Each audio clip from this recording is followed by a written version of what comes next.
Ümumiyyətlə, aşırı qoruyucu olan ana zamanında az qorunmuş, az müdafiə olunmuş və çox incidilmiş bir ana olub. Və ana keçmişdə baş verənlərin təkrarlanacağından, öz övladının incidiləcəyindən eynən özü kimi qorxur. Bu səbəbdən də övladını aşırı dərəcədə qorumağa başlayır. Övladının yetərsiz hiss etməyindən, övladının əlacısız, çarəsiz, qorumasız qalmağından qorxur. Ümumiyyətlə, aşırı qoruyuculuq necə meydana çıxır?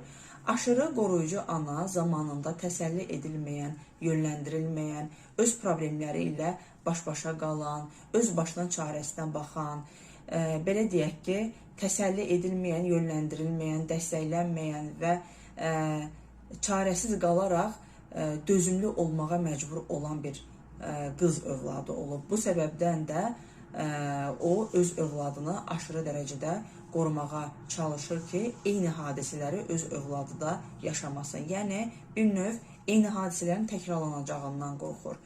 Aşırı qoruyuculuq təbii ki, sevgi kimi görünə bilər, amma əslində bu qorxudur, qorxu ilə ötürülən sevgidir.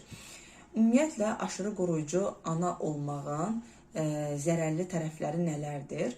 Aşırı qoruyucu anaların övladlarında özgüvən formalaşmır. Onlar seçim etməkdə çətinlik çəkirlər, hər hansı bir problemi çözməkdə çətinlik çəkirlər, bacarıqsızlıqdan, uğursuzluqdan qorxurlar, bacarıqsızlıqdan dərs çıxarmaq əvəzinə ondan qaçırlar. Bu səbəbdən də aşırı qoruyuculuğun bu kimi fəsadları vardır.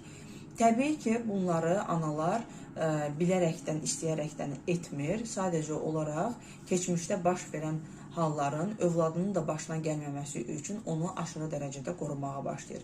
Və aşırı qoruyucu analar öz övladlarının yaşlarına uyğun olaraq risk almasını qarşısına alır. Risk almasına icazə vermir. Hər şeyi onların əvəzinə edir. Hətta problem yaranmadan belə artıq hər hansı bir məsələyə müdaxilə etməyə başlayır. Hər hansı bir problem olduqda da o problemi tez çözməyə çalışır.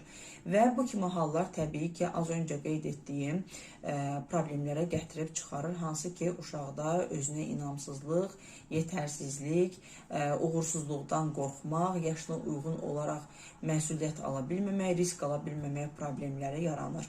Əziz aşırı qoruyucu ana, bu sadəcə olaraq tənqid deyil. Bu, sənin üçün fərqindəlik yaratmaq üçün bir mesajdır. Təbii ki, zamanında ala bilmədiyini hal-hazırda aşırı dərəcədə övladını ötürməyə çalışırsan. Sən çox mükəmməl anasan.